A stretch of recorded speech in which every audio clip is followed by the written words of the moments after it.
I know we'll have some people out. Okay, vamos a ver. La primera media hora, the first half hour. I want to go with first half hour. First of all, any burning questions time. Una pregunta. What you may have. Sí, Laura. In Duolingo, I'm in the weather lesson. Could you review? So this was the question. This was the answer.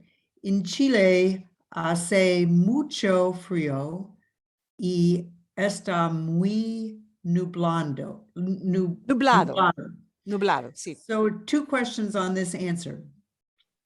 When to use mucho versus muy. Okay. And it seems like mucho goes with more like the verb and muy is described. I don't know. Mucho seems to go with hace. And then the second question is, which weather things use hace versus está? Yeah. This sentence gets them both up. Sí. Es buena pregunta. That is a good question. Because windy and cloudy and dark seem to go with está. Yeah. Okay.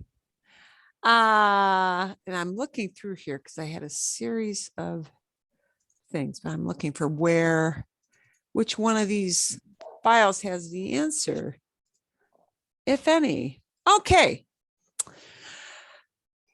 So let's go with muy y mucho first. Great. Muy y mucho. And I'll put up a little share screen because someone shared with me this week. Marilyn, when you put it in the chat box, it doesn't show up on the video. Duh! No problema. Yeah. So I'm not gonna probably use chat box as much. Okay. The difference between muy and mucho is probably, we'll tackle that first because that's pretty short. Muy is used with descriptions. Okay. So that means adjectives, adverbs, anything that's a description. If you want to intensify, because we're kind of into comparisons that has to do with the issue of intensifying or diminishing. Muy pairs up with descriptions, and that means it's going to be words like adjectives and adverbs. Okay, things that describe, words that describe things, whereas mucho is going to pair up with things. It's going to pair up with nouns. Okay, so la pregunta, hace mucho calor, ¿bien? ¿Sí? Correcto. Why is it hace mucho calor? Because calor is a noun. Calor literally means heat. Okay. Okay, heat. And if I want to intensify it, say it's very hot. Calor isn't hot, a description. Calor is heat. It is a noun. Hace mucho calor. Okay, but let's say you want to say it's cloudy. Está nublado. Okay, it's very cloudy. Está muy nublado. It is very cloudy.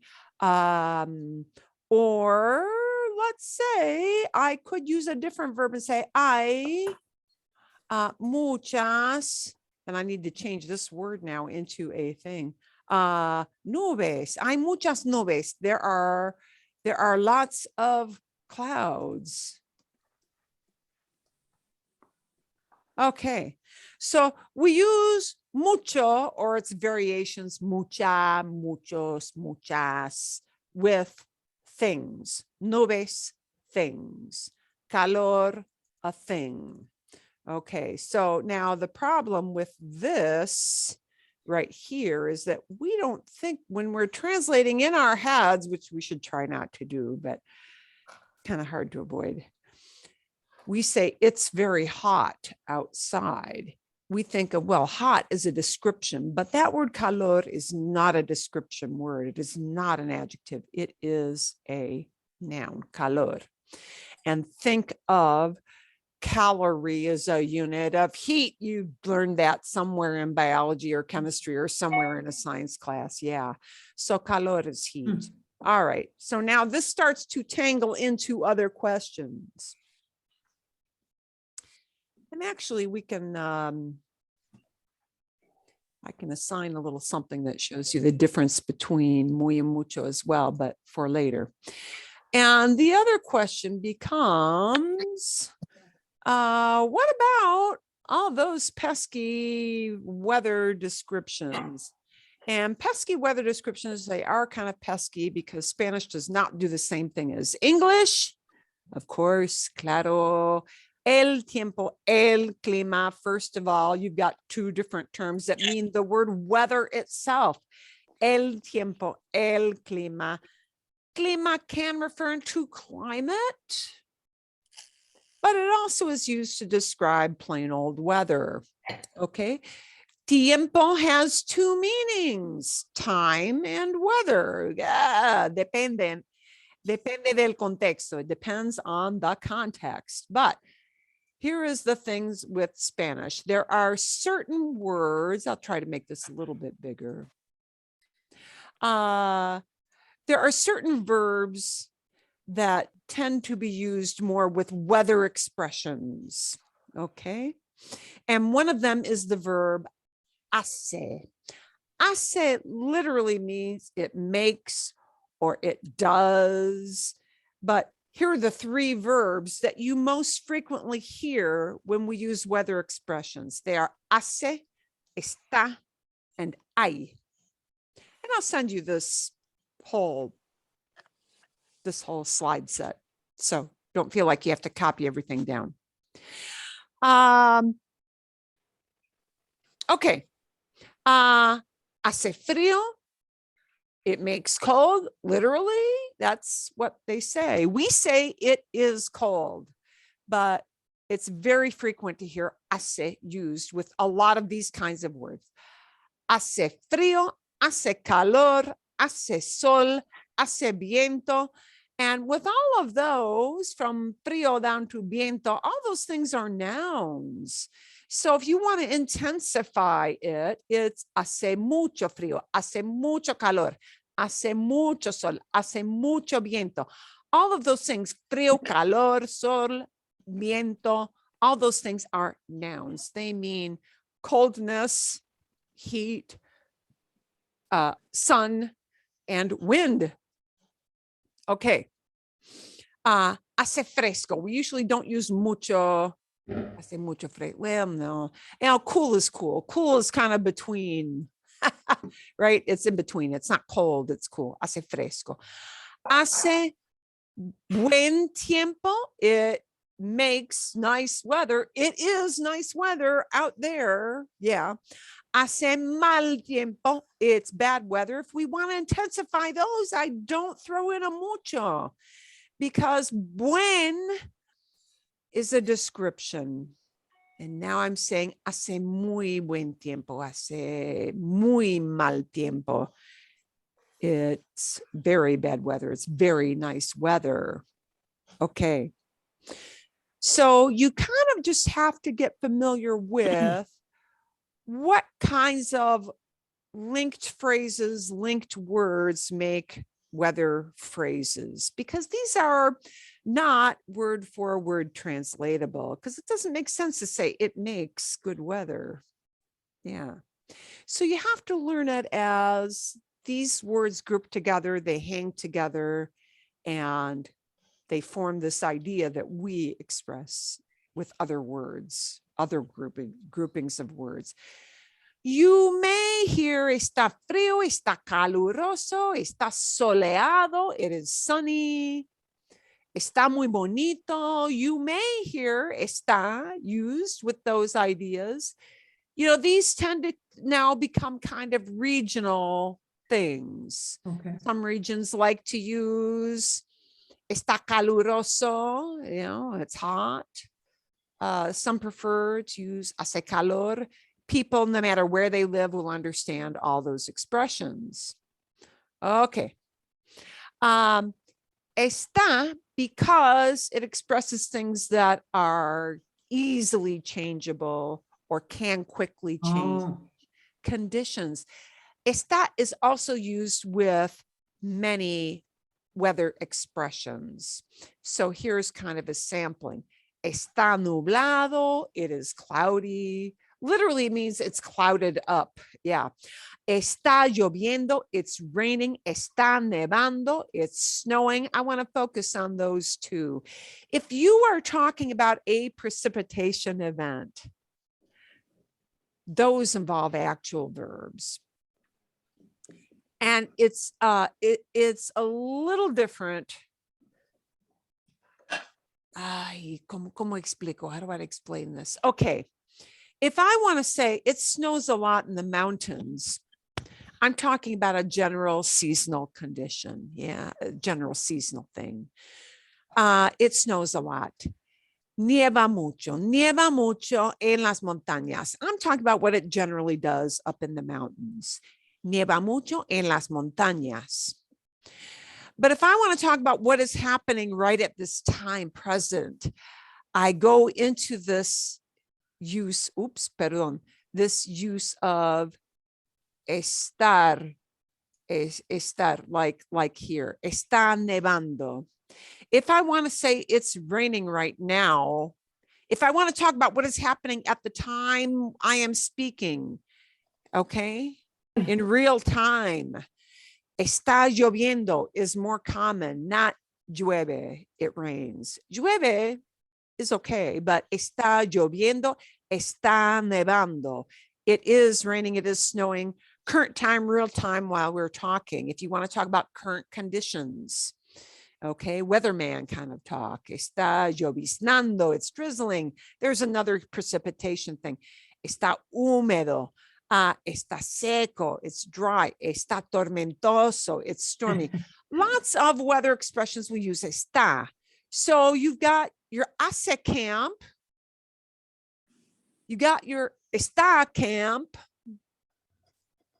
You've also got your I camp. So here are three verbs. So the key thing to know is these three verbs drive or hook together with a lot of other words to form weather expressions. Okay. And we will use with a noun, just like we used hace with a noun. We'll use I with a noun because I means there is or there are. So there is, some people may say instead of hace sol, hay sol. Hay nubes. Hay neblina, hay relámpagos, or hay rayos. Sometimes people use rayos to say lightning. Hay trueno, hay lluvia. There is rain, and lluvia is a noun. It means rain, the actual droplets of water. Hay nieve, there is snow. Hay una tempestad, there is a storm. Aguaceros, hay aguaceros, showers, chaparrones. Kind of a little more intense, I think. Chaparrones, more like a downpour. Okay, so you've got your three verbs, and your three verbs often tend to be I or está or excuse me, hace or está or I. Those tend to be the three verbs that are used a lot with weather conditions. You just kind of need to get familiar with which ones do what. But do remember that some expressions, and they usually wind up to be precipitation events, are verbs by themselves. Okay. And the ones that are verbs by themselves, and there are more, but these would probably be the most common. And the first two are definitely the most common. Llover, to rain, nevar, to snow. And both of those, sadly, are an irregular that we call stem changers. And that means the O in llover always changes to a UE if you just conjugate it. Llueve, it rains. Llueve mucho en la In Portland. in Portland. Llueve mucho in Portland. If I'm talking about general conditions in a usual year. Llueve mucho in Portland, Oregon. Llueve mucho en el estado de Washington. It rains a lot in the state of Washington, okay? Nieva. Nieva mucho en el norte. It snows a lot in the north.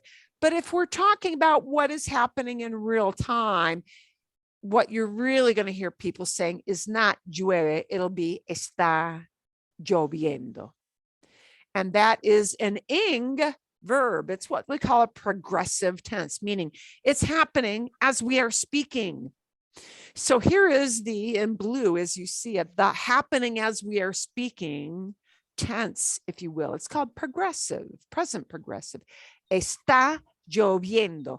And iendo, I-E-N-D-O, is an ing suffix in Spanish, as we use ing in English. But for snowing, it'll be está nevando, because nevando becomes from an AR verb, nevar, and lloviendo becomes from llover, an ER verb. Okay, bien. So that is kind of an encapsulation, a lot of the weather stuff. What do I hear with this? Oh yeah, well, a little bit more vocabulary.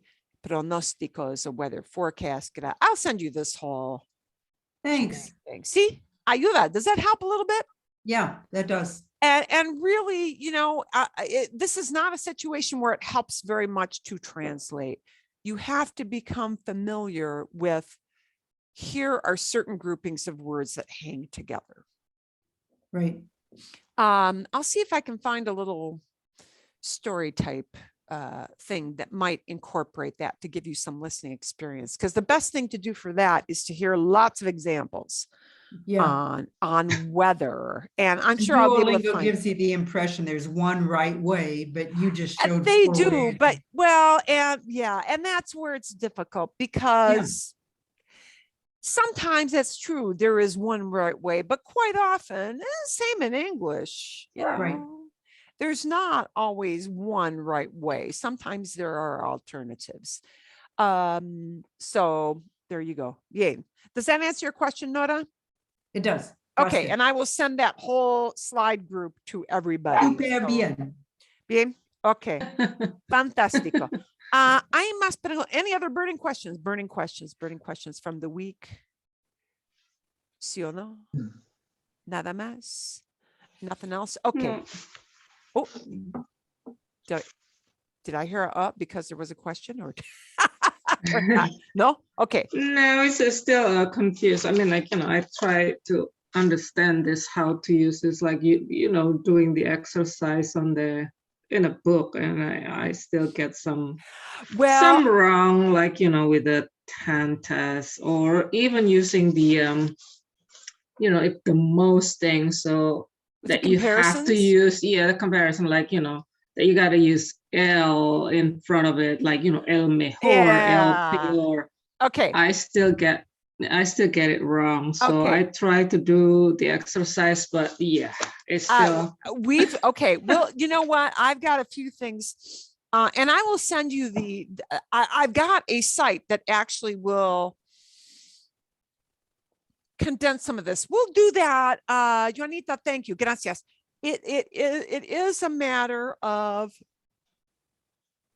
hearing lots of examples, and I found a site that actually does some nice examples. It does listening examples also. But the last video is good that you sent, the last one, that with a guy that explaining about using the mas, and that has to be, you know, you use the noun first before using the mas, and then description. So the guy who explained about the superlatives, yeah. And so that was good. Yeah, superlatives are just a bump up. There's still a comparison, but you're putting one thing at the top of the heap or at the very bottom of the heap, right?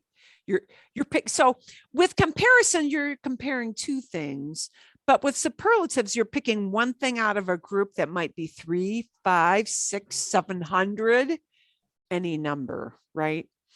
But with a superlative, you're picking only one thing out of a large group and putting it way up here or way down here. Okay.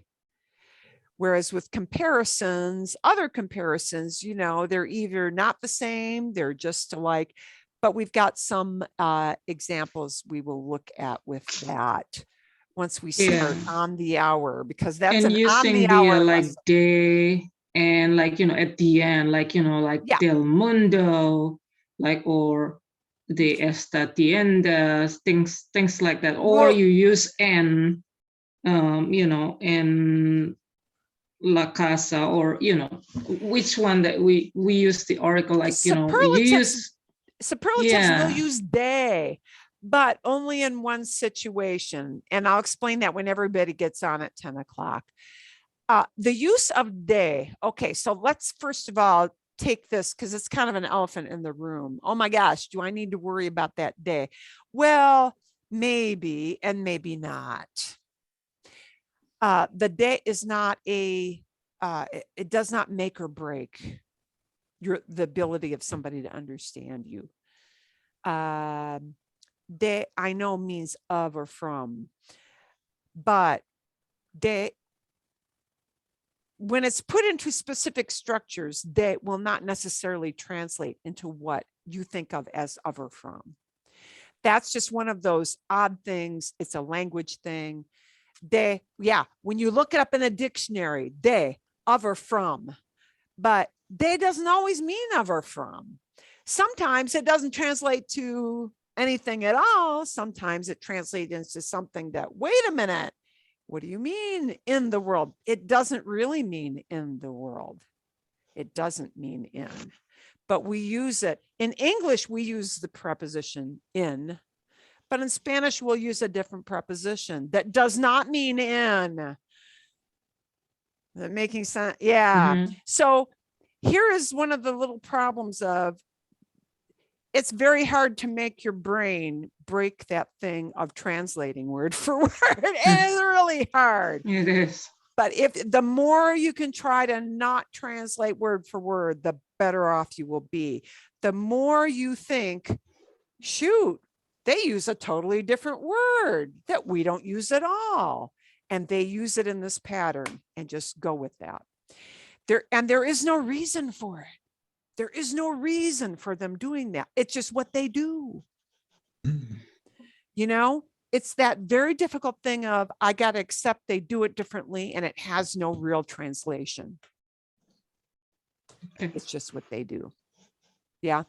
It's a sad fact. And you need to hear a lot of examples to get used to it. So we're going to try to give you more examples today and kind of back up and review the whole big picture too.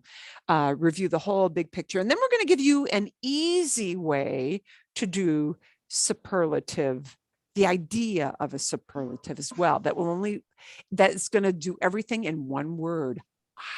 Yay. Okay. Well, yeah. So Oh, yeah, we're going to try to do that as well. Okay. Any other burning questions before we start? Because we've got a few more minutes left. Nada. Oh, Bill, sí, dime.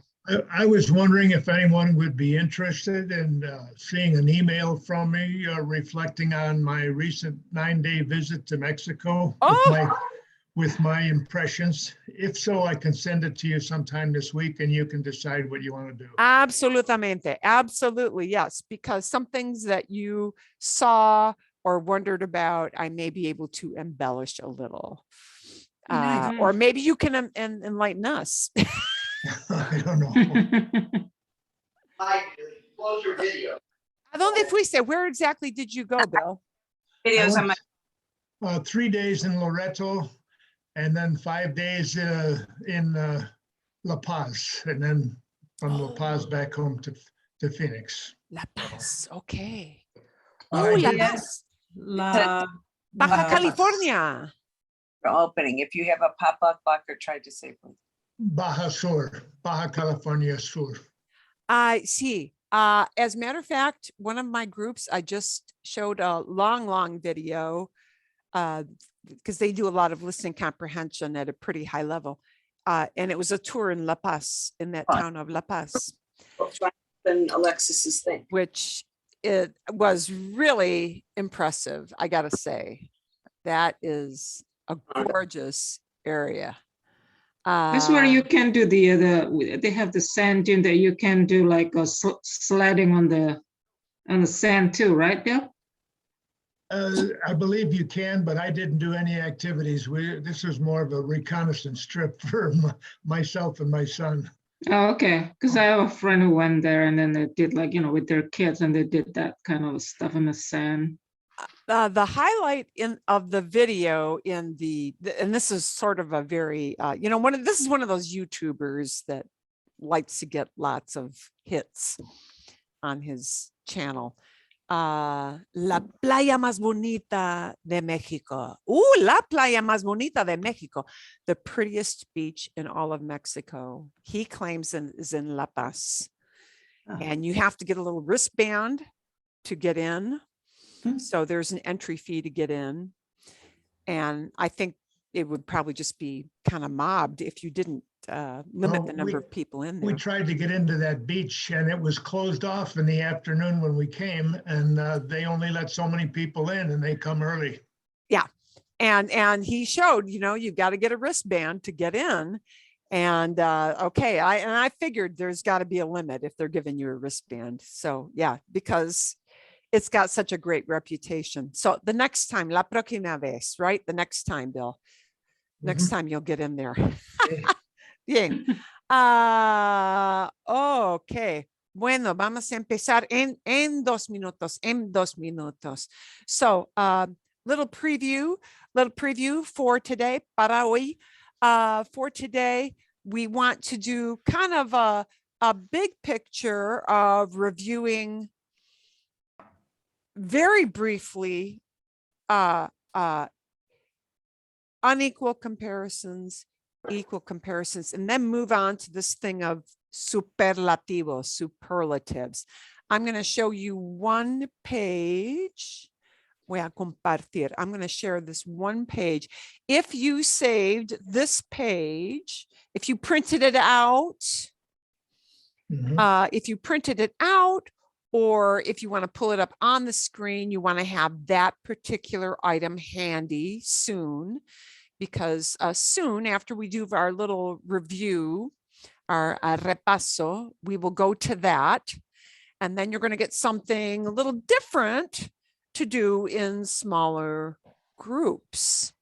Or maybe I should send you out into 2 small group sessions. So yeah, you know what? Maybe we will do that. I was going to do one as a big group, but since this group is so large, it might be a little bit more fun to do it with everybody. So we're going to do a lot on that comparisons. I do want to also do a little thing. Oh, you know what? And we'll probably do this first, a little thing on the schwa, because this came up. And then, okay. Yeah. So we're going to take superlativos, the long version of doing superlatives. We're going to do ísimo, which is another way of expressing a description in a superlative way, putting it at the top of the heap or the bottom of the heap. And I am hoping we'll have a little time to work a little bit more the whole idea of gustar, to like. For some of you, that will be a brand new idea. For others of you, it's not super new, but it actually bears repetition. It is worth, vale la pena. It is worth the effort to do some review on gustar. So gustar is going to be the tail end of our lesson today, I hope, because I have a good listening video for you to work that and preview that over the weekend. I want to open a little bit, though, with something that is not related. I'm trying to find. Ay, aquí está. Here it is. For some of you, when I was listening to something, sometimes and please don't take this as a criticism, folks. This is something that we all work, that all English speakers in general have to work kind of hard. There are common errors that we make as English speakers. Schwa Sound. Can you guys, can you give me a shout out? Because now that I've put it on video, I cannot see you guys literally. Can you see the word schwa on the screen? Yes. See, okay. There are certain errors that English speakers typically make, and I'm not sending you off to watch this video, although it is a fabulous video. And we'll probably I'm going to take some elements out of it. There are certain errors that either annoy native Spanish, I want to say annoy, that make it difficult for a native speaker to understand you. So they cover common errors that English speakers make a lot, that either like create a hitch that makes it a little like, oh, I have to think when I talk to you, English speaker, or flat out become annoying and become difficult to understand you as an English speaker. And here is one of the biggest offenders, the biggest problem that you may be doing. So I want you to kind of think about it, everybody to think about it. Schwa. Can somebody tell me what the heck is schwa? And this has to do with pronunciation, by the way. It had nothing to do with grammar whatsoever. Anybody know what a schwa is? No. Let's go. Okay. Schwa is a sound. Schwa is a sound in our English language. Schwa is this. Okay. English is kind of notorious for, I think I had seen this listed. I don't know if this is an accurate number. There are 19, apparently there are 19 different vowel sounds, 19 different sounds. 19 is a lot, guys. It's almost 20. 19 different sounds that vowels can potentially make in English. So you can imagine for somebody learning English, A-E-I-O-U, knowing that there are 19 different sounds those might make is a little bit intimidating. But the worst of them all, the worst is that schwa sound for people learning Spanish from English. Okay. Schwa is the sound and I think he explains it here. I'm going to let him explain a little bit. Schwa Sound. Es un poco chistoso ese nombre, pero... Schwa sounds, English speakers use a lot. And even when you think you're not, you probably are at least 20% of the time as an English speaker learning Spanish. And schwa sounds are the #1 enemy of the public, top of the FBI most wanted list. Schwa is the worst thing you can do. There's the worst sound you can bomb on a Spanish speaker. Schwa is evil. Schwa is literally evil. Because schwa, they don't know what the heck vowel you mean. They got no clue. What the heck is that person trying to say? Schwa sneaks in from your English because you're so used to using it. And it totally distorts the word you're trying to say in Spanish. Okay. Es como un sonido que le das a una sílaba que no está estresada, que no está acentuada. Oh, it's a non-stress syllable. I'm just going to translate a little bit here. We won't listen to much of this. Sí. Que realmente es un sonido como de relleno, como It's a sound like You probably think you're not saying it, but I'll bet at least 20% of the time, and for some of you might be higher, you want to eliminate nuclear, do the nuclear option on schwa. Schwa does not exist in Spanish. And when you pronounce a word and you let schwa seep in from English into your Spanish, they got no clue what word you're trying to say. Okay? Truly, no clue. Entonces la letra A veces suena así en inglés, como en la palabra about. About. Okay, so here are examples of schwa. And so this is helpful for you to see these English examples because these are going to creep into your Spanish. Do the nuclear option, guys. Get rid of it, get rid of it, get rid of it. And I'll try to kind of tell you how, because really it is simple, but you got to work hard at it. ¿no? Pues no dices about. No, eso lo diría. Yeah, we don't say about. You say about. You always say about. None of you, I guarantee, say about. That's Schwa. Alguien que no sabe inglés, ¿no? O bueno, que a lo Pues- mejor no tiene tan buena pronunciación de inglés. Ándale, sí, alguien que aprende inglés, sobre todo para nosotros, los latinos, los hispanos, pues para nosotros una A es una A, ¿no? Pues, So he's saying here, for us, an ah in about is ah. That is the only way you can pronounce that letter ah. But a lot of times, because you're so used to English abbreviating it into a lot of times you, and I don't mean any one of you in particular, but a lot of English speakers do this. You know, we kind of cut the sound short and it's got to be open. Sí. ya, no le busques 3 pies al gato, ¿no? Como dicen, ¿no? Pero en inglés tienes que, en inglés eso están estas cosas que realmente pues un nativo ya nada más las tiene, ¿no? Como about, si lo analizas como, ok, dices about. About, ajá. Es un schwa. Okay. O la palabra taken, por ejemplo, ¿no? Taken. That E is a schwa. Ujú. Taken. Taken. Ajá. No dices taken. Dices taken. Entonces, ese es de nuevo, esas sílabas que no tienen el estrés, Sí. que son So a schwa is an unstressed vowel sound. It's it's really truncated. It's almost swallowed. It's so truncated. no están pronunciadas como la vocal. Entonces, en español no existe. En español no existe. In Spanish, the schwa does not exist as a sound.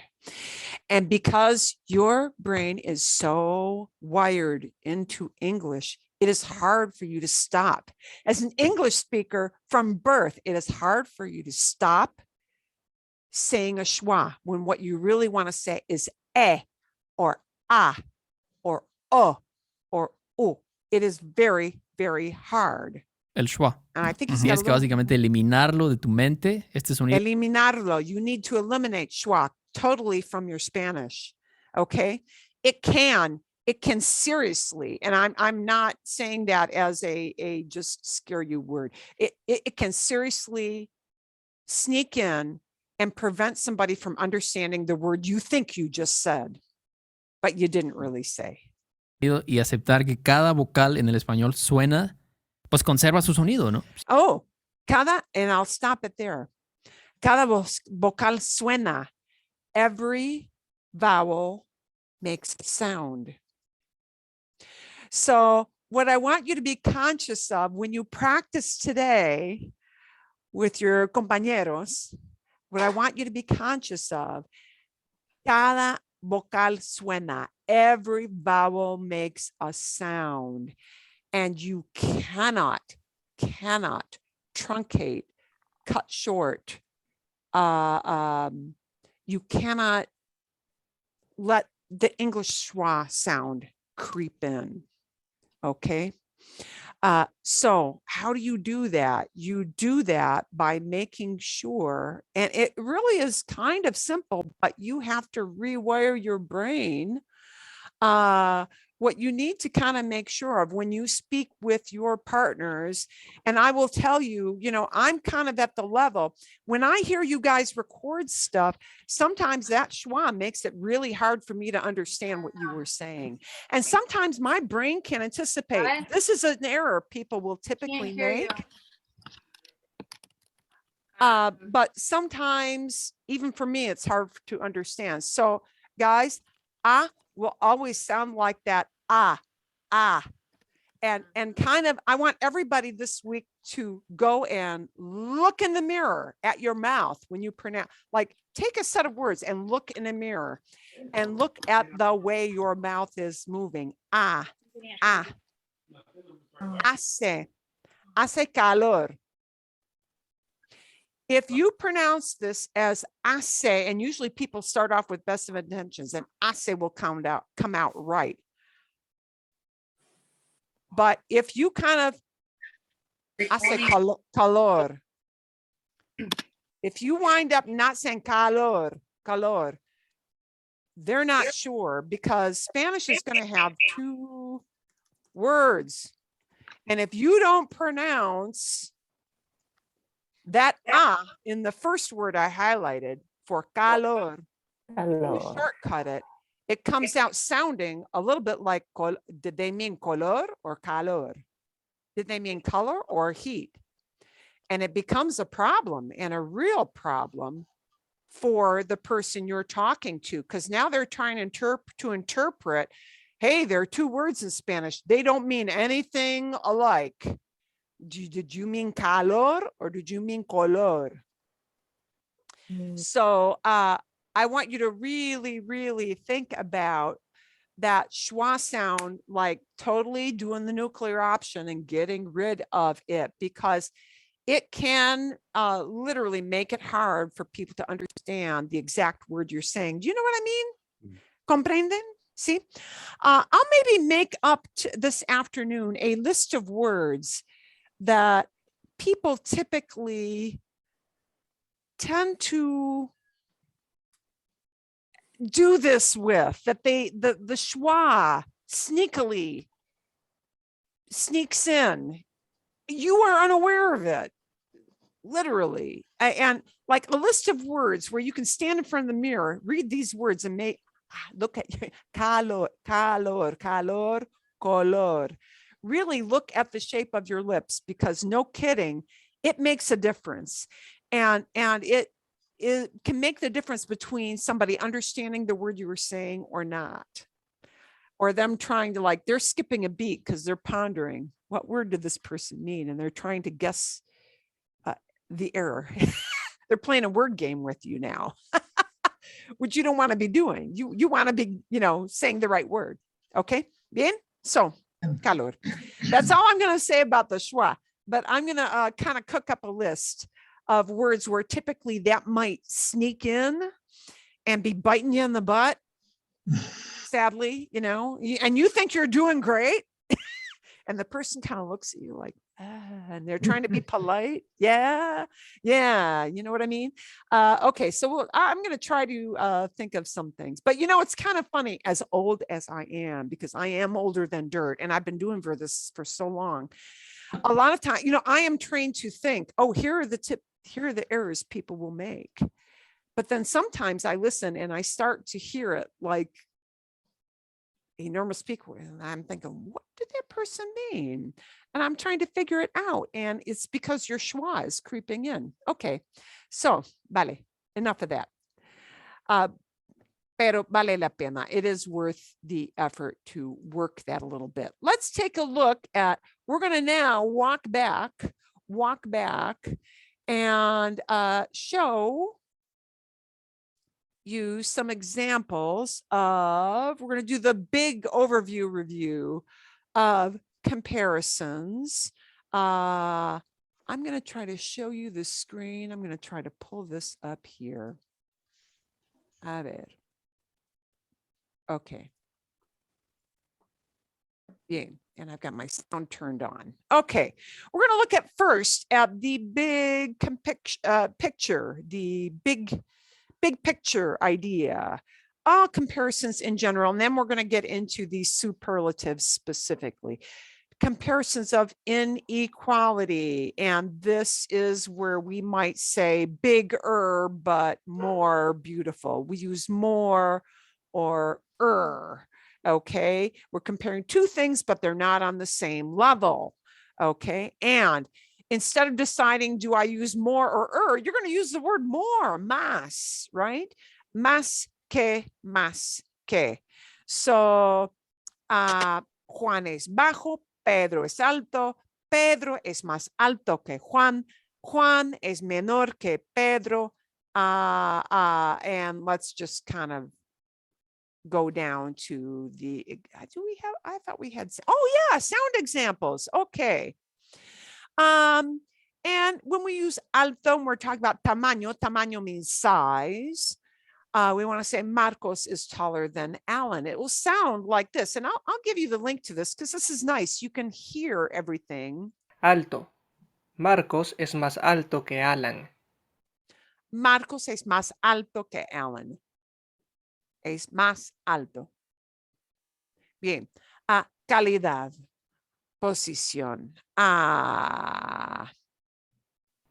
Alto.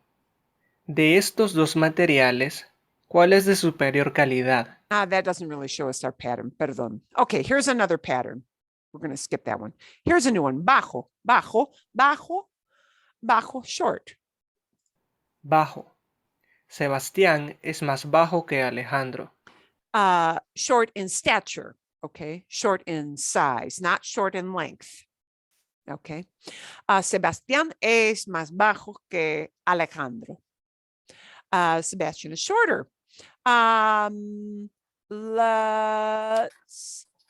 Let's do one irregular. One of the irregulars is older than. Grande, when you're talking about edad, edad means age, edad. Grande. Carlos tiene 2 años y Ramiro tiene 5. Ramiro es mayor que Carlos. Ramiro es mayor que Carlos. Ramiro is older than Carlos. Bien, okay, bien. And another irregular, not mayor, but the opposite, menor. Pequeño. ¿Quién es el menor? Carlos es menor que Ramiro. Carlos es menor que Ramiro. Carlos is younger than Ramiro, okay? Vale. But if I'm using grande in the size of, grande in the sense of size, not age, but size, something being bigger, one thing, one article being bigger than another item, then I may use grande with más, like here. Grande. Las ballenas azules son más grandes que los elefantes. Las ballenas azules son más grandes que los elefantes. Blue whales are larger than elephants. We mean large in size, not older in age. Yeah, grande I can use with más when I talk about size. And pequeño I can use with más when it talks again about size. Tamaño is the word size. Pequeño. Un teléfono móvil es más pequeño que una computadora. Es más pequeño que una computadora. And, I'll send you this so you can play it again and listen again. You get the idea of the rhythm of these words that need to link together. Bonito, pretty, cute, nice looking, right? We can combine with más que. Bonito. ¿Cuál es el auto más bonito? Mi auto es más bonito que el tuyo. Mi auto es más bonito que el tuyo. My car is more beautiful, prettier, looks nicer than yours. We might say nice really for bonito. My car is nicer than yours, looks better. Okay. Interesante. Interesante. Este libro es más interesante que ese otro. This book is more interesting than the other one, than that other one. Okay. Es más interesante que. Más interesante que. Okay. Importante. Importante. Es más importante tener buena salud que tener dinero. It's more important to have good health than money. Es más importante tener buena salud que tener dinero. Bien, bien. Okay. Poblado, populated. Poblado. Estados Unidos es menos poblado que China. Is less populated than China. Bien, okay. Inteligente.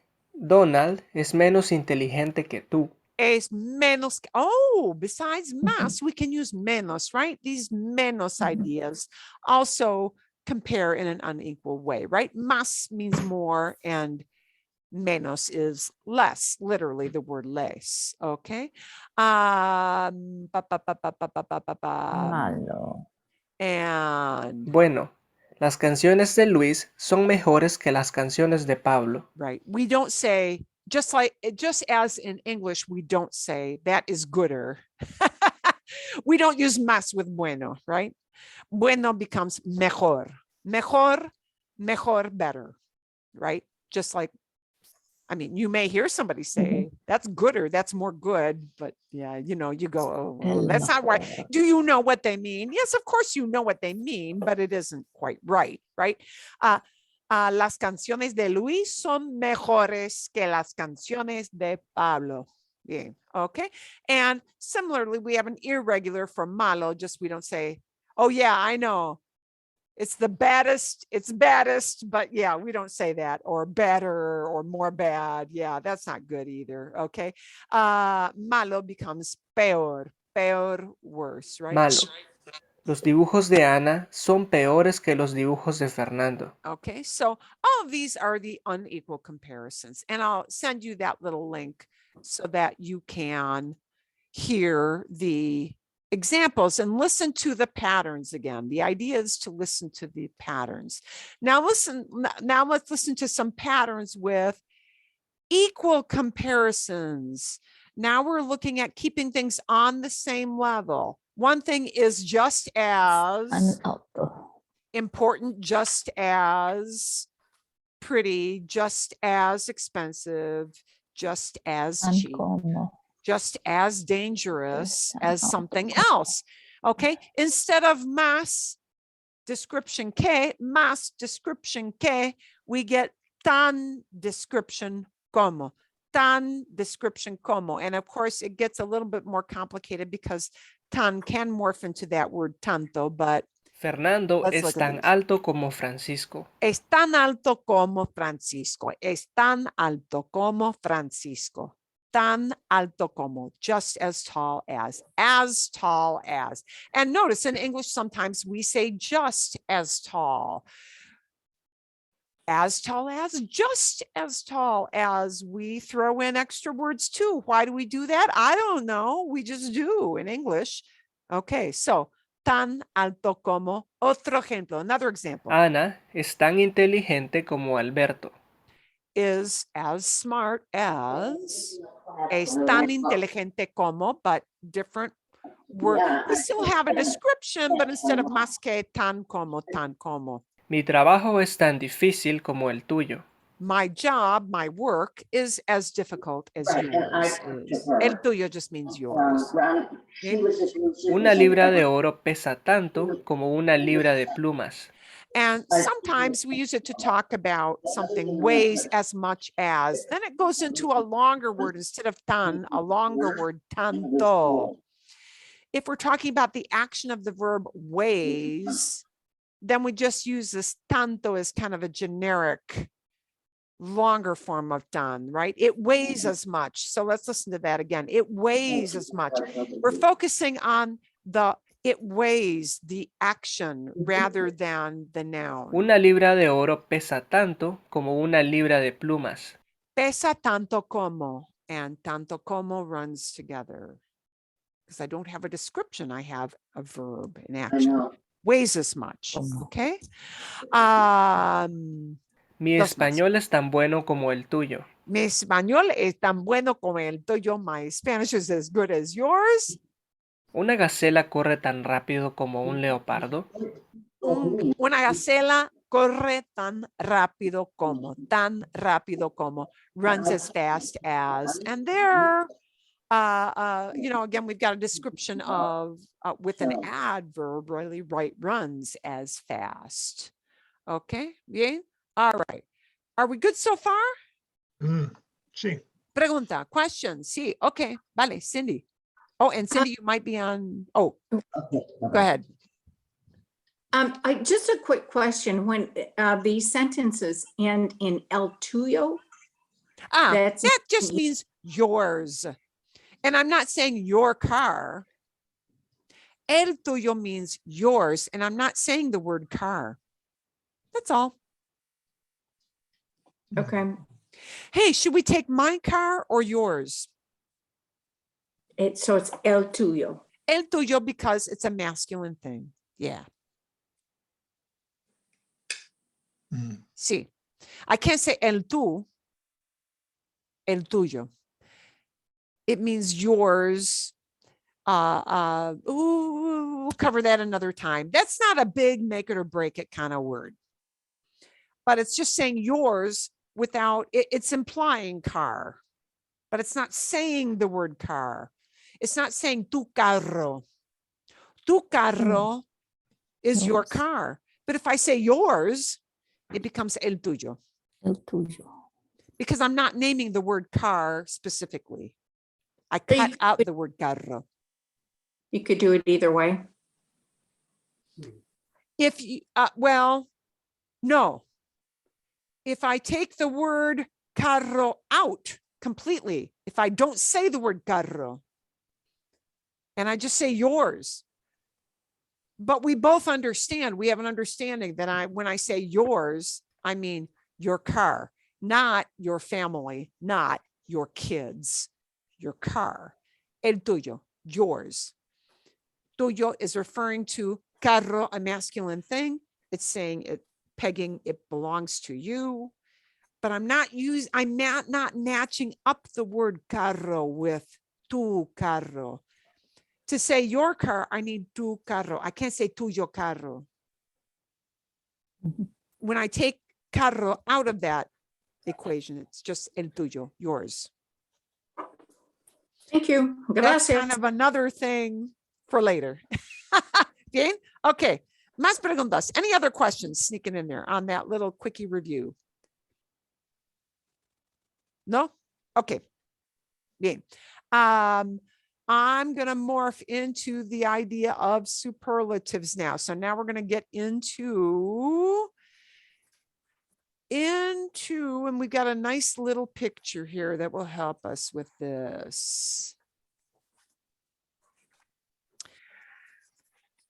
The idea of superlatives builds on that idea of the unequal comparisons. It builds on that. It keeps some of the elements you use in the más description que formula. Okay, we're going to keep that word más, but we're going to add really one little element to it. Okay, so, vale. La tortuga es la más lenta. La tortuga, the turtle. Oh, turtle has a schwa. Turtle. La tortuga es la más lenta. The turtle is the slowest. Okay.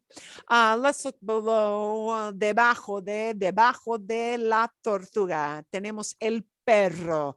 We have the dog. El perro. El perro es el más leal. The dog is the most loyal. We don't really say loyalist, do we? Loyalist, yeah, is the most loyal.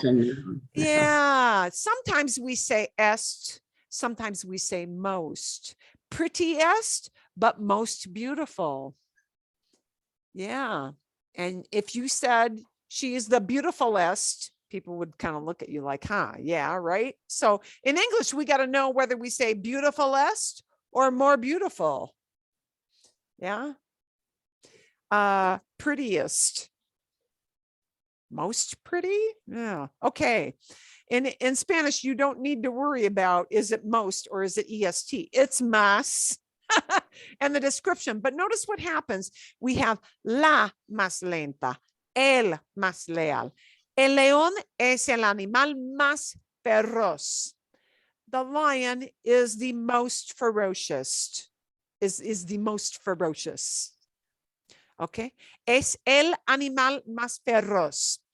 A la derecha, on the right, a la derecha, tenemos el mono. El mono quiere decir, it means, quiere decir monkey. ¿Sí? El mono es, traviesísimo. That is the alternative we are going to learn later on. Okay. And here's the other alternative we're going to learn later on. El hipopótamo es pesadísimo. Pesadísimo. So keep the ísimo in your back pocket. Isimo is very closely related to something you may have heard if you've seen a lot of movies of people traveling to Italy and hearing Italian, or if you listen to lots of Italian cookery, YouTube's Italian recipes, you may hear isimo. Italian shares this little suffix of isimo, although they spell it differently with Spanish. So the mono and the ippopotamo, that isimo thing is an alternative superlative, an alternative way. So let's take a look at both. So we're going to look at the mas formula first, okay? And the basic rules. So we want to look at the basic pattern.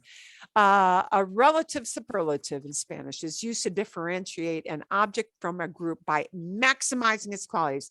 Guys, a superlatives means we're taking one thing out of a group, more than two, three or more. We're taking one thing and we're putting it up here on the top of the heap or boom, boom at the bottom of the heap. We're making it the most of whatever that quality is or the worst out of that quality that we're talking about. So, okay. In English, we'll say things like the most interesting or the happiest. So we got two ways we might say it in English, happiest or most interesting. And those are what we use in English to say something is superlative, the top of the heap, the bottom of the heap. That's all that means. Okay. So here's what we're going to do in Spanish. There is a pattern, and the pattern is going to use más, or it could use menos if it puts it at the bottom of the heap. It could use menos. So that más que and menos que, we're going to use the más or the menos, but we're going to take the word que out and throw it into the trash. We're going to take the que part of that formula and throw it away. But we're going to use the más or maybe the menos.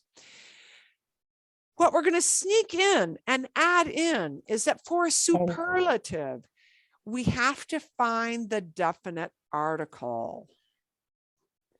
We have to use the word for the. El, la, los, or las. And that has to agree with the number and the gender of the main noun. So, Paco es el más inteligente. Paco is the most intelligent, or maybe you might say the smartest. Because we wouldn't say most smart. We would say smartest, right? Paco es el más inteligente. And look what happens. We insert the word el, the, más inteligente. El más inteligente. And now I throw away the word que. I don't need that word que anymore. Don't need it. Que is for two things. When I take Paco out of the group of all the boys, which is more than two, probably, right? And put him at the top, it's el más inteligente, the most intelligent. The, I'm taking him specifically and putting him at the top. And el is a specific word, the, okay? Okay. Más means both more and most. So that's why when we take el más, we're putting it at the top of the heap.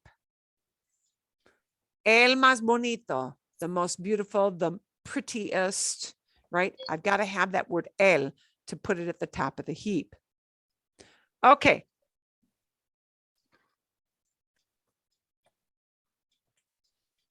All right.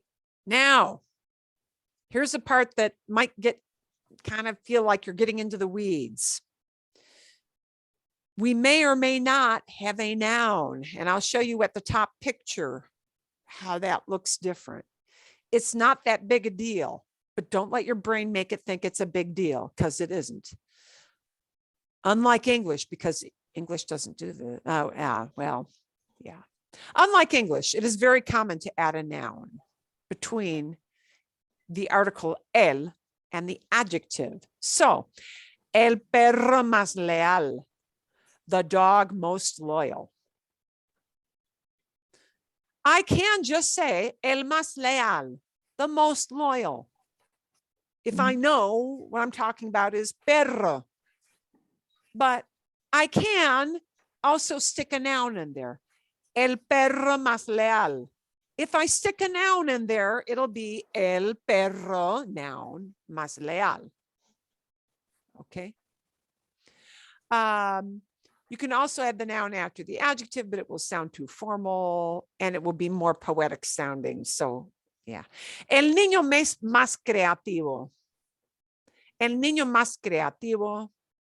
El más creativo niño for a poem. So, in other words, let's take that out of the highlighting. The thing that's outside of the highlighting, you're not going to hear that unless you're reading poetry. No offense at all to your abilities, because this isn't meant to be, but how much are you going to be reading poetry? No, of course you're not. You're talking with the average guy in the street. Yeah. So you're going to hear el niño más creativo. You're not going to hear that thing outside of the highlighting. You're not going to hear it. El niño más creativo. If we stick in a noun, niño, that's where it's going to go. So let's go up here, back up to the top. La tortuga es la más lenta, the slowest. Okay. I could rearrange that sentence to say, es la tortuga más lenta. It's the slowest turtle, maybe out of a group of turtles. But if you just want to say that turtle is the slowest animal, right? La tortuga es la más lenta. This is the slowest, right? El perro es el más leal. The dog is the most loyal, right? El león es el animal. And here I've got el animal, el with a noun, el animal más feroz. So we're not looking at mono and hipopótamo right now. We're looking at these three, right? Tortuga, león, perro, right? These things that don't use the ísimo yet. These are patterns that will be normal. I might have la más description, el más description. I might have el noun más description. I might have that sequence. That might happen. All right. So in other words, you're going to have some juggling around of possible ways to juggle these around a little bit more. Bien? You follow so far? Or now, Hillary, see. Yeah, and the last one, can you say el? I don't have it in front of me anymore, but Leon el más el feroz. I mean, twice el. Otra vez, again, because I'm not quite getting it with the So question. in French, you'd say the animal the most ferocious. So they say the twice. So el with Spanish, the león and el with the description. Yeah. Yeah, that's sí, es correcto. You do that Sí. too? Okay. Es correcto. That's correct. Okay. Let's go back and let's listen to some examples again of how this will typically sound. Okay. Fernando is the top, highest. Oh God, no, he's not on drugs. Fernando is not doing drugs. Okay. That is so funny. He's the tallest. We would say he is the tallest. I wonder who wrote that. Okay. Fernando is the tallest in the class. That's really what it means. Yeah. Fernando es el más alto de la clase. Right. Because alto can mean tallest for people or buildings. Yeah. Yeah. For a building, you might say the highest building. Yeah. Instead of the tallest building, you could say either. Let's play that again. Fernando es el más alto de la clase. Sí. Fernando es el más alto de la clase. Now I'm going to show you how I might slip a noun in under the radar and it'll mean the same thing. How do I, instead of saying Fernando is the tallest, how would I say Fernando is the tallest boy? Fernando es el chico más alto de la clase. Es el chico más alto. But what if Fernando is not a boy? What if he is a man? And he's the tallest man like on a team, a basketball Hombre. team. Fernando es el hombre más alto de la clase. Yeah. Sí, bien. And then can you also say Fernando es más alto de la clase? Is that also correct? Fernando es más alto Más de la alto. clase? No, that No. won't make sense. Now, Okay. will they know what you mean? Yeah, kind of, but they'll kind of, it'll sound off. So you have to You have the need to L. have that little word Okay. el is really important there. Fernando es el más alto de la clase. Es el más alto. Es el más alto. He is the tallest. Now, Marilyn, and chime in with that question in about 30 seconds, okay? Come back in with that, because I'm sorry, I can't see your faces right now because when I got the share screen up. Okay, Hillary had a question about, could I have two nouns, el, in the same sentence? Yes, let's take Fernando out. And let's say the basketball player is the tallest. We're going to take Fernando out and we're going to make it the basketball player. Here is where I might get el coming in twice. El jugador de baloncesto, el jugador de baloncesto, the basketball player, es el más alto. I've used el twice. El jugador de básquetbol es el más alto. And I need el twice. But here I have Fernando, a given name, so I don't say el Fernando. Yeah. Bien. Okay. La pregunta, question.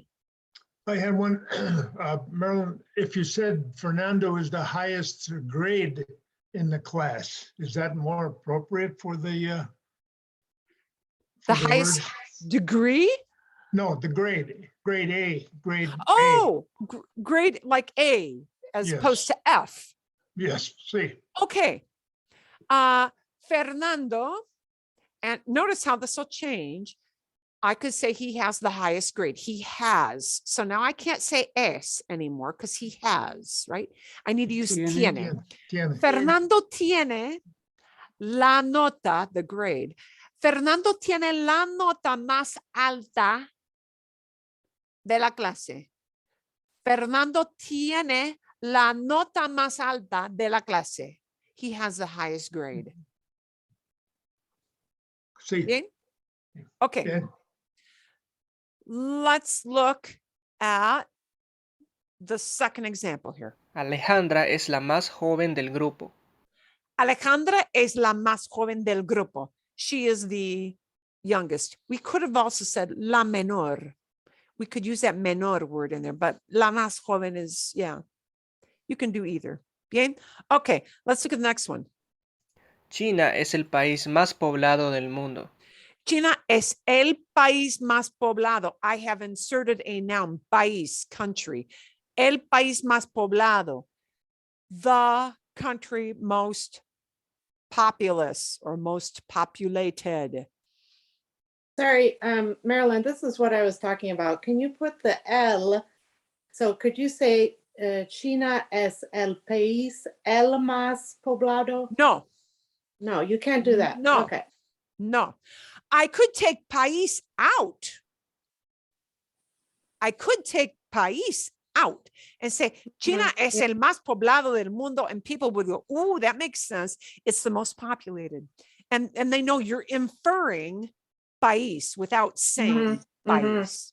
Okay. I can excise, get rid of the word país. But they don't say it's the country the most populated in the world. It doesn't translate like you could say el país más poblado del mundo es China. El país más poblado del mundo es China. Okay. You can rearrange that word order a little bit. And this is where it gets confusing because we can kind of invert some of the word order and still make a sentence that makes sense. And Marilyn, do you have to have the universe? Del mundo, del grupo. Del mundo. Okay. Let's take this word de because Juanita had question about where does this word de come into the thing? In superlatives. Okay, let's look at the first sentence of Fernando es el más alto de la clase. Fernando es el más alto de la clase. Sometimes I might just say Fernando is the tallest. Okay. That by itself still makes sense. He's the tallest. But you might say to yourself, tallest of what? Tallest in the room? Tallest in the whole school? Tallest of everybody in all the teams in the league, right? When I name the group I'm picking him out of, in Spanish, that will be introduced with de. In English, we don't use the word de. We don't use of. In English, we use in. Yeah, so you don't use en la clase, but you use de la clase. De la clase es correcto. So this to a Spanish speaker sounds right. If you say en la clase, it will sound weird to them. They will know what you mean. It's not a make it or break it mistake to say en la clase. They know what you mean, but it sounds wrong to them. Okay. So de la clase is what they use. They do not use en la clase. Okay. And if your brain is going English word for word, you're going to want to say en la clase, but they don't use en la clase. They use de la clase. But know that when I name the group I'm choosing somebody out of, in Spanish, they will not use in, they will use de. They will use de. Can we omit this idea of del mundo? Yeah, you might omit that idea. You might omit the group you're picking them out of. You might omit the group. This part here can stand by itself. This can stand by itself. This can stand by itself and grammatically make sense. But if I want to name the group I'm picking it out of, I'll have a del mundo. Right? Okay. Makes sense so far, everybody? See? Okay. So these are little pieces we're, jiggering together in the jigsaw puzzle that is languages. Okay. Tiago, ¿qué nombre? What name is this? Tiago es el bebé más hermoso del mundo. Tiago, okay. Es el bebé más hermoso. Es el bebé más hermoso, the most beautiful baby del mundo, in the world. Okay, bien. Esta es la casa más bonita del barrio. This is the most beautiful house in the neighborhood. La casa más bonita. I could take casa out of that sentence and it would make sense. Esta es la más bonita. If you know you're talking ahead of time from context about a house, es la más bonita. It's the prettiest, right? I could take the word casa out, right? And it would still grammatically make sense. Okay.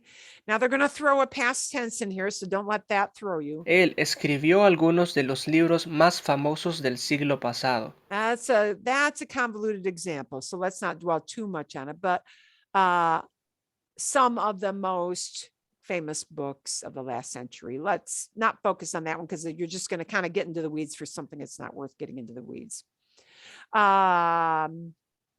Let's look at the last example. This is good because this one uses a lo, and that's a little more difficult to explain. Here we go. Este es el lugar menos apropiado para discutir ese problema. This is the least appropriate place to discuss that issue. Es el lugar menos apropiado. This uses a bottom of the heap. It is the least appropriate place. Okay, if somebody makes a misstep. I have a question. Sí.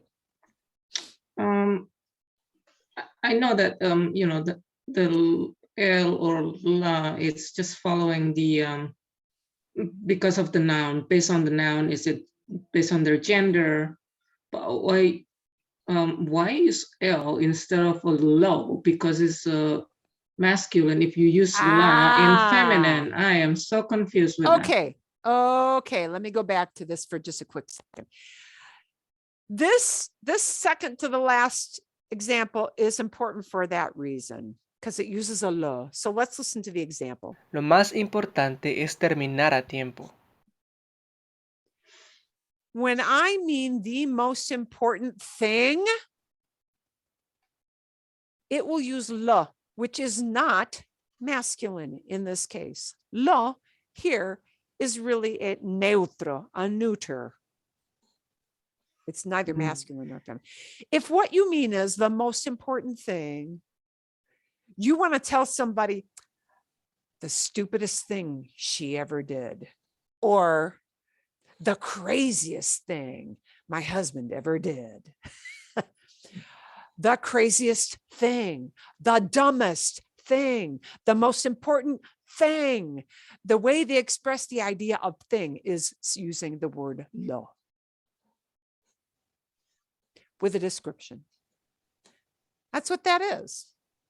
The purpose that word lo serves in that context, not 100% of the time, but in that context, the word lo serves the purpose of saying thing. Okay. Lo bueno de la situación, the good thing about this situation. See? Yeah. So that's one of the things that may do. Okay. So you see, you know, the difficult, lo difícil de esa lección, the difficult thing about this lesson is there are so many ways this can morph. Oh my gosh. Yes. But what we're going to do is, and I was debating about doing you with going off into breakout rooms, but no, we're not going to do this. We're going to do this part together and then do another part in breakout rooms. Okay. We're going to do this as a training wheels are still on. Training wheels are still on, folks. Okay. Training wheels are on. Now we're going to do a share. And again, when I do the share screen, it's going to take, I'm not going to see your faces. So if you have a question, interrupt. We're going to do these together. We're going to take a look at these and plug in some options. And with these options, you're not deciding on this part. You're just putting an item in. ¿Qué crees? ¿Qué opinas? Those two questions mean, what do you think? Okay. You're going to fill something in, and we're going to look at the pattern we use to describe that. El plato más sabroso is the yummiest dish. Plug something into that blank, guys. Salmón es el plato más sabroso. Salmón es el plato más sabroso de todo el mundo. Salmon is the tastiest dish in the whole world. La pizza casera de mi esposa. ¿Sí? La pizza, sí, la pizza de mi esposa, my wife's pizza, sí. Es el plato más sabroso, is the tastiest, sí. La comida italiana, can I say that? La comida italiana. Well, yeah, that's a little vague, but that works, sí. La comida italiana, Italian food, sí. Es el plato más sabroso. Verduras asadas. Okay, see, but you're describing, now we're just, so you're filling in the things, but notice the way we describe it is el plato más sabroso. El roast beef. El roast beef. Es el plato más sabroso de todo el mundo. And you should put the article in first. You don't just say pizza. You say the pizza. La pizza. La pizza. El helado. ¿Perdón? El helado. El helado. El helado. Okay. And I would probably change that to la comida más sabrosa. But notice, I could say el helado. Look at how much I can morph these things around. El helado. And really, do I call helado a plato? Because it's not really a No. recipe. Es la comida. But notice when I change it to la comida, what has to happen later Más on? sabrosa. Más Sabrosa. sabrosa. Look at what has to happen. And it's De not todo el sabrosa. mundo. Look at what has to Sabrosa. happen. Es la comida más sabrosa. That word sabrosa looks back at comida. Ooh. Ooh. Yeah. Okay. And Bien. Marilyn, I wanted to say sabrosa, but I caught it. Sabrosa. Eso es. Okay. Sabrosa. Sabrosa. And now I want to point something out from our Schwa lesson, You catch your guys. schwa. Yeah, I caught it. Sabrosa. Look at how easy it is for us to say sabrosa. Sabrosa. Yeah. And comida. Sabrosa. And Comida. comida. So be aware of that. You know, you're going to pick up a lot of these little cues that will help you. Okay. Es el parque nacional más hermoso. Glacier. Yellowstone. Yosemite. Yellowstone, Yosemite. Grande Canyon. Glacier. Sí, glacier. Sí, es el parque nacional más hermoso. Okay. Grande Canyon. El Gran Cañón es el parque nacional más hermoso de Estados Unidos, and I'm picking it out of the United States, not the whole world. Bien, okay. Chicago. Chicago. Pero Chicago no es. No, no es But let's take Chicago because no es un parque nacional. Chicago, ¿qué es Chicago? Es la ciudad. Is on the next question. Es la ciudad, right? Okay, next question. So, Chicago, let's say you want to say Chicago. Chicago es la ciudad más bella de Estados Unidos.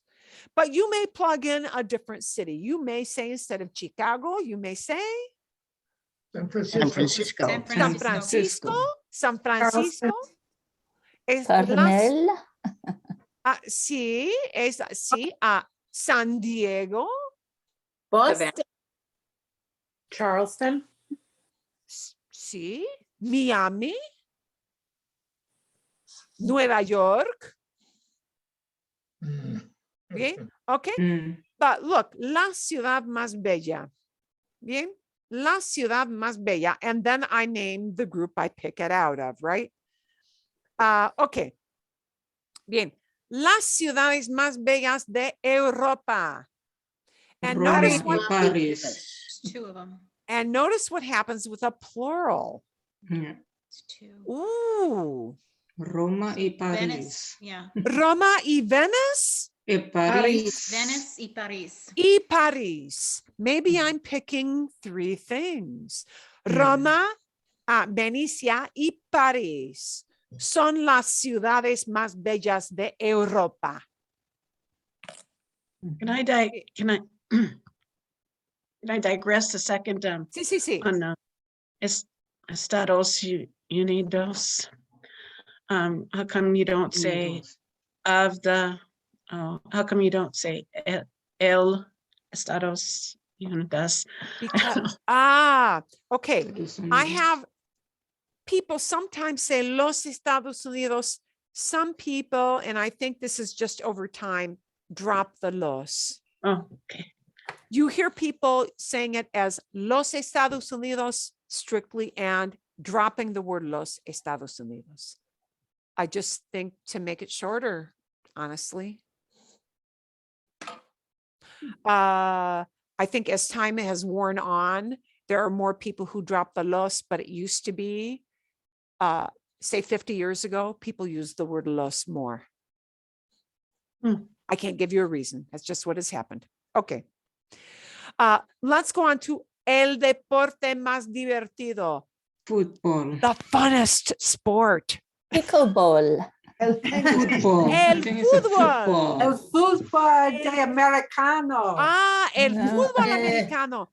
Hay gran diferencia entre el fútbol, soccer, y el fútbol americano.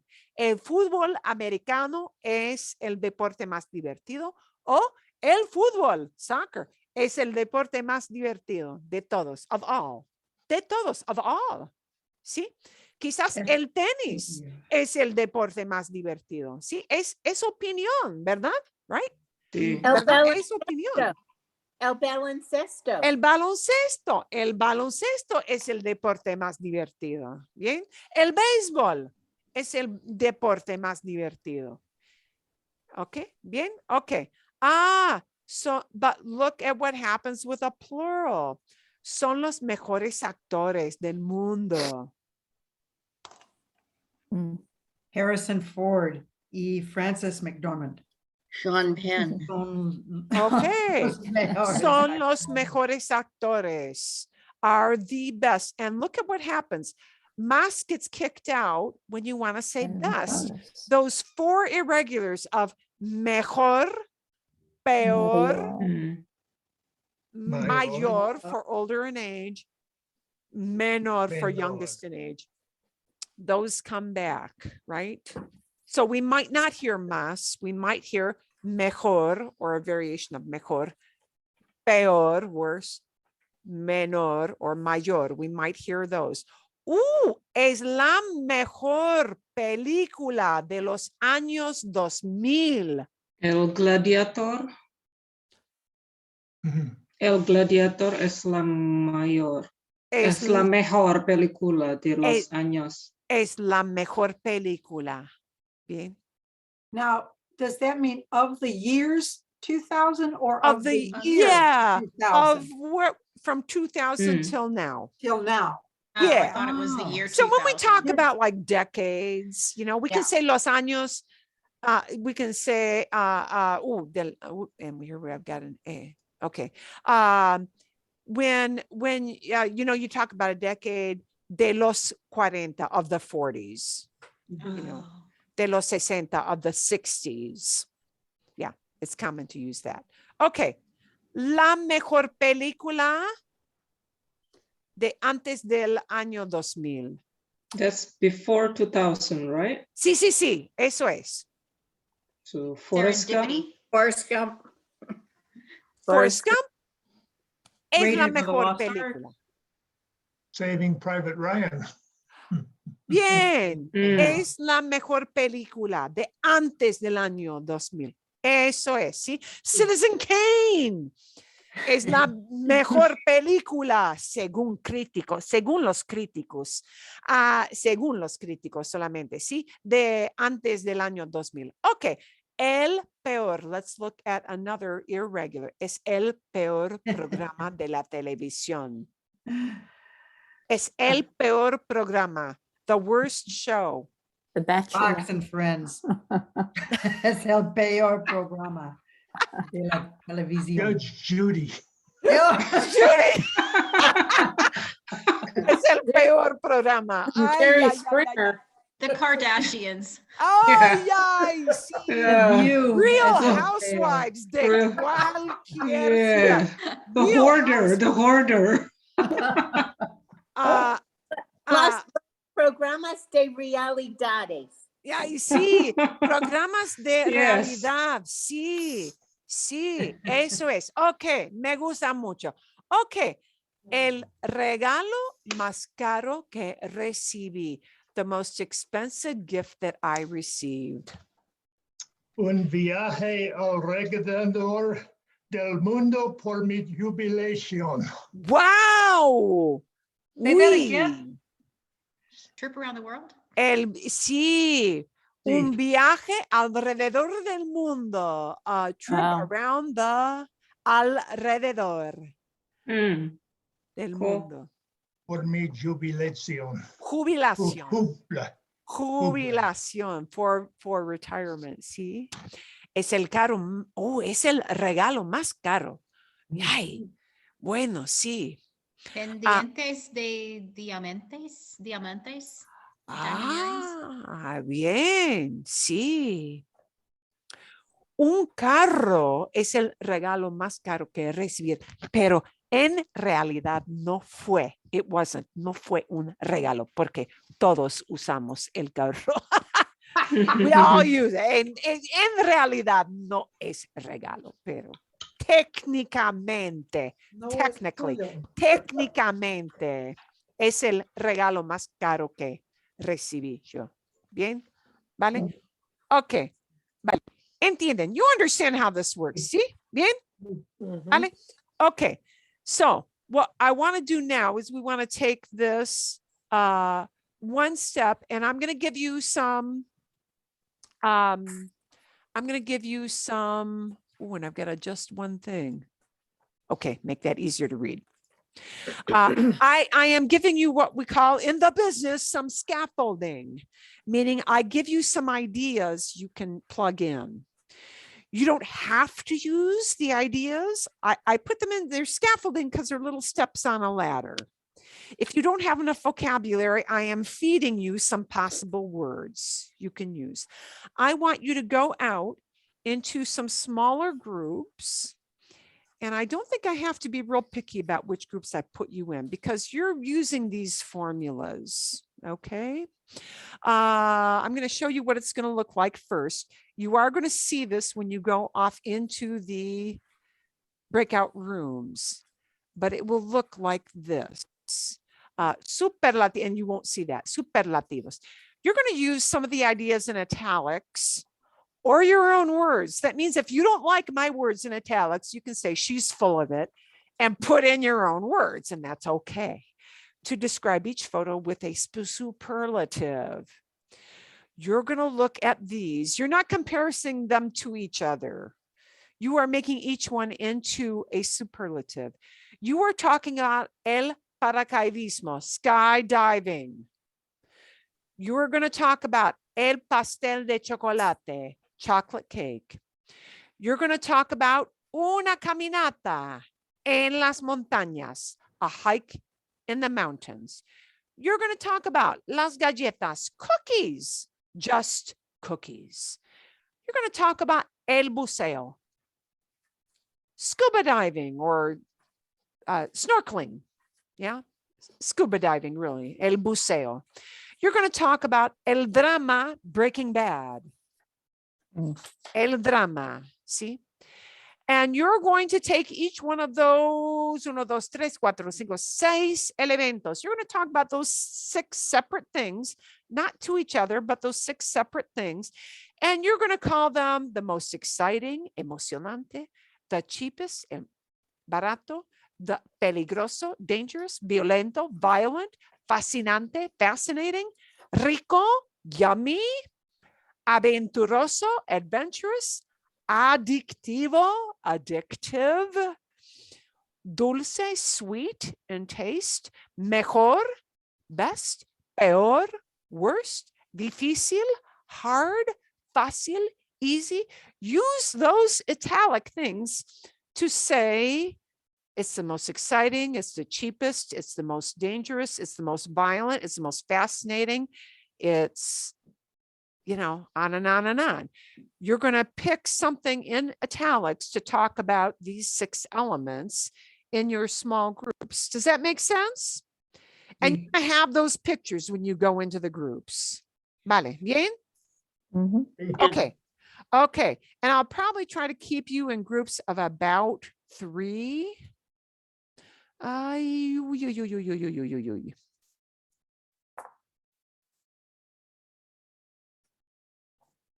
About 3. There might be 1 or 2 that have 4, but mostly it'll be a 3. Oh, there might be 3s and some 2s. And when you all hit the join button, then I'll be able to put the share in. So hit your share button first.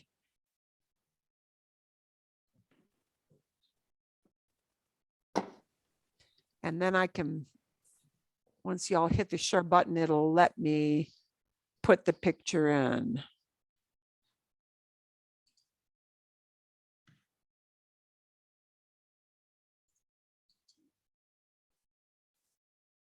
Uh-oh.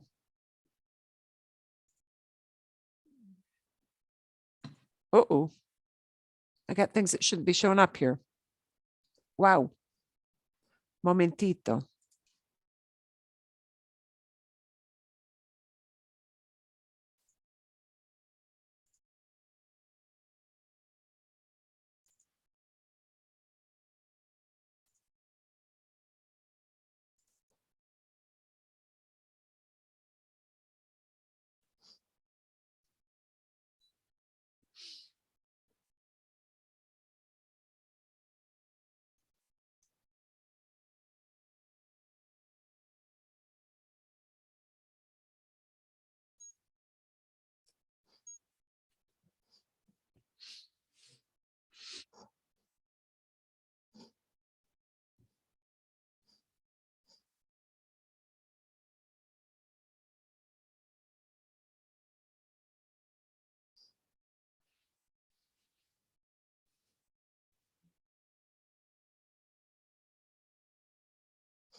Okay.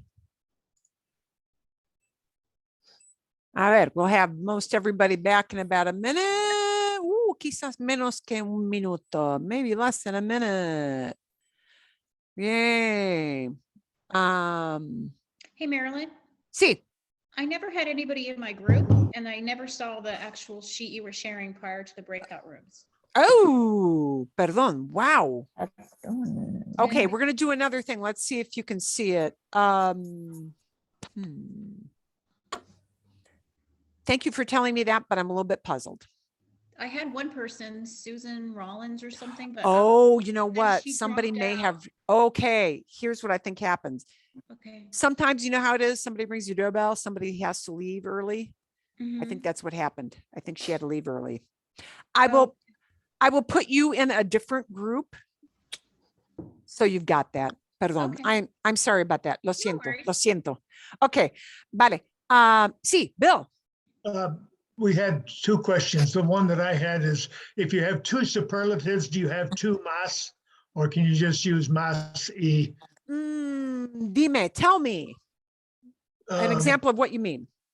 Scuba diving is the most adventuresome and the most Dangerous. Okay, those kind of two. Sí se puede. Sí, el buceo es el más peligroso y el más aventuroso. Sí se puede. Sí se puede. Sí. Exacto. Buena pregunta. Buena pregunta. Good question. Más preguntas. Any ideas? Any things you want to share? Little samples you want to share? Una pregunta a little diferente. Okay. La caminata en las montañas es la más difícil para mí o por mí. Para mí. Es la más difícil para mí. Para mí. Sí. Para mí. When for me means a comparison, like for me, maybe not for you. Yeah. It technically is kind of a comparison thing. You're talking about your own personal opinion. Para mí. Para mí. Buena pregunta. Good question, actually. Buena pregunta. Algo más. Any other examples you had from that? No? Did that make sense to do that? Sí o no? Sí. Sí. Okay, vale. You got your feet wet. I'm going to ask you to go out and do one more. Pero con otras fotos. You're going to do this again, but with different photos. Okay. So your las fotos, tus fotos son la mansión, la casa diminuta, a tiny house. A tiny house. La casa diminuta. You're going to talk about las vacaciones en la playa, vacation on the beach. And vacaciones is always plural. Okay, it just is. El pulpo. Yeah, that thing. You see. And Putin or la guerra. Take your pick. Either talk about Putin, Vladimir, or la guerra or war, either one. And you can use your own words, but you can use the italics to call them exótico, enorme, pequeña or pequeño, right? Horrible. Well, I'm going to leave that feminine. Relajante.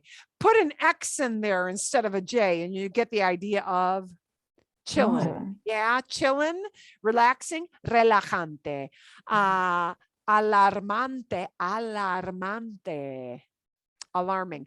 Delicioso, agresivo, horrible. So choose those or choose your own. A mí no me importa. You don't have to use the italics, but you can.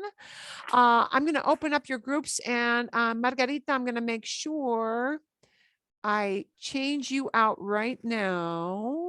Great, thank you. Oh, I can do that, Margarita. I can do that. I'm going to move you. Okay, you will not have that problem now, Margarita. Okay, I will send the pictures out to you once you open up your breakout rooms.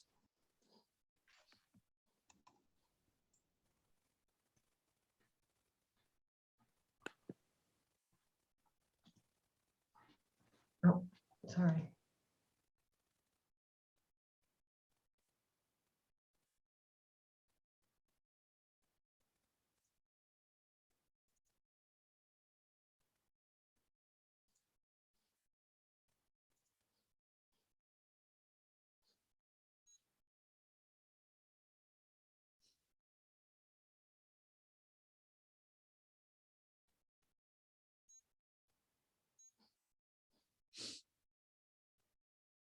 Cinco minutos. 5 minutos para practicar. La mansión es la casa más enorme de todos. La casa diminuta es la casa más pequeña de todas. Las vacaciones en la playa son son las vacaciones más relajantes. El pulpo es la comida más horrible de todo el mundo. Y Putin es el hombre más agresivo, es el hombre más alarmante, es el hombre más horrible del mundo. O la guerra es la guerra en Ucrania es la más alarmante de lo que pasa en todo el mundo en estos momentos. Ejemplos. Some examples. Y tenemos 3 minutos más. Those of you who are watching later on, these are some good examples to practice, and you'll have the photos in the links I will share in the email afterwards.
Okay, bien.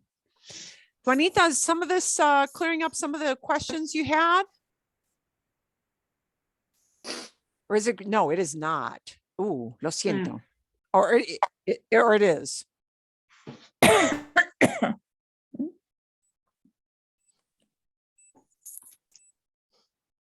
Okay. Muy bien. Vale, bueno, okay, I think we've got everybody back now. Sí, fantástico. Okay, unos ejemplos. Any examples you want to bring up from this? I had a question on if you're saying las vacaciones en la playa son the most fun, is divertida still divertida? Son las más, sí, las vacaciones en la playa son las más divertidas. Son las, sí, exacto, son las más divertidas, are the funnest, are the most fun, right? Are the most fun. Eso es, sí. Buena pregunta, good question, because that is, and that was thrown in there on purpose. Okay. Bien. Bueno, más preguntas. Any other questions or examples you want to throw out? Throw out for the group. Throw out, not as throw as in, not as in discard, but use as examples. Putin es el hombre más loco. Es el hombre más loco del mundo. He's the craziest one in the bunch. Sí. Eso es, sí. Es el hombre más malvado. He is the most evil. Malvado, evil. Oh, God. Horrible. Sí. It depends who you ask. Depends on who you ask. Sí, depende. Some people think he is the Es greatest, el the strongest, más maravilloso. the powerful. Ay, sí. The richest. Es el más rico. Uy, quizás. Yeah, no sabemos. We'll never really know the answer to that for years and years. Our grandchildren may know the answer to that later on. Maybe, quizás, maybe. Okay. But you have you get the idea too, that of course, all these things are explaining ideas. And as ideas, they may be objective or subjective.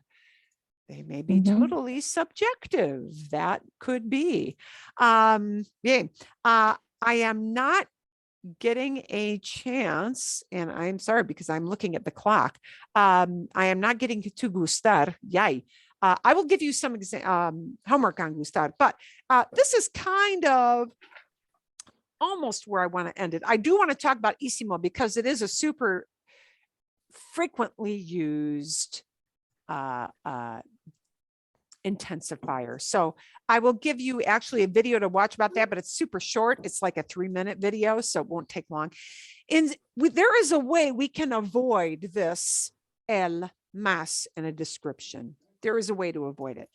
And that is by taking the description word itself and sticking a suffix on the end of it. So I'm going to show you real briefly what that suffix is going to look like, because you'll check that out for this coming week.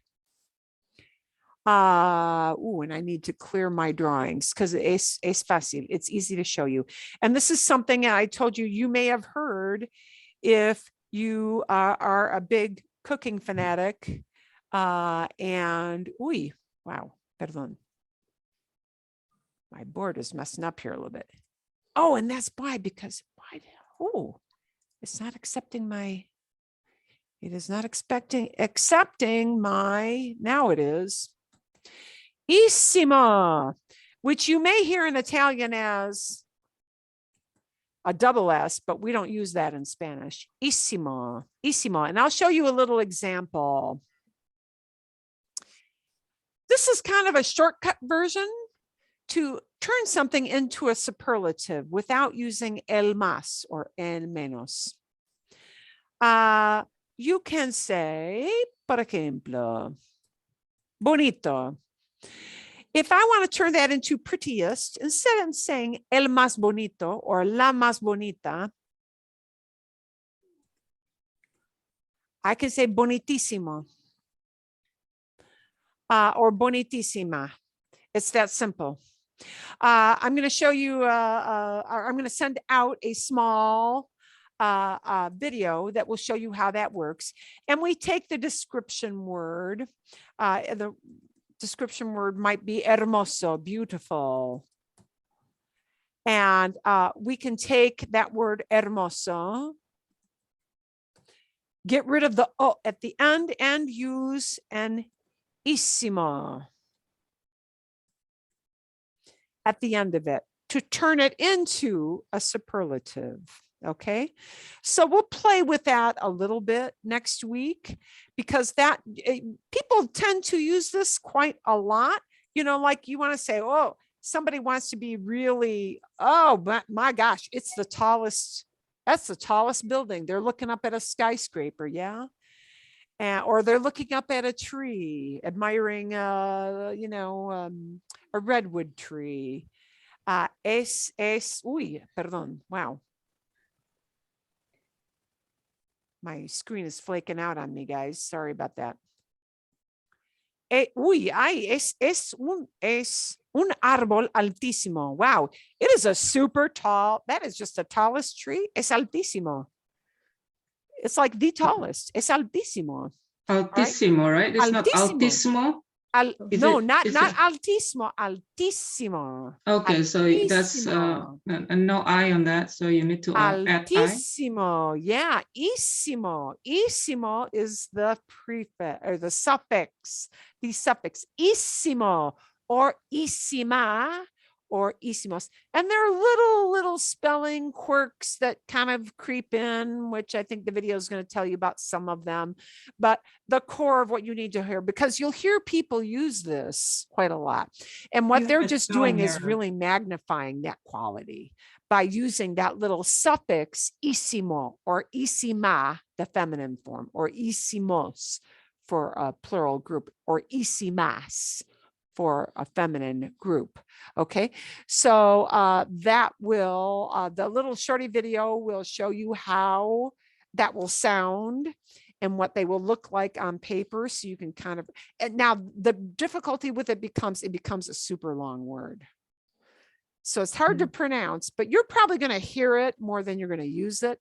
So we'll make that kind of a brief lesson. And plus I'm going to show you, send out another video to you on gustar. And again, because we'll talk next week, we'll incorporate talking about how to say, I like something because it is the prettiest, or I like something because it's the least expensive, or I like something because it is the fastest, you know, out of something in the group. So we're going to incorporate some ideas of I like with some of these superlative, words. So we're going to kind of merge those two ideas into one. Make sense? ¿Sí? Sí. Vale. Bueno. Okay. Eso es todo. That's it for now. Do know registration is still ongoing. That'll be ongoing for quite some time. But if you haven't registered for, and you know, you might have several classes you're looking at. I have some people who take 2, 3, 4 classes. Make sure that you get that done online. Do not wait for the booklet, as you are not going to see a booklet, sadly, because that, is not possible this time. Okay. Vale, bien, all good? Sí, gracias. Fantástico. De nada, es un placer.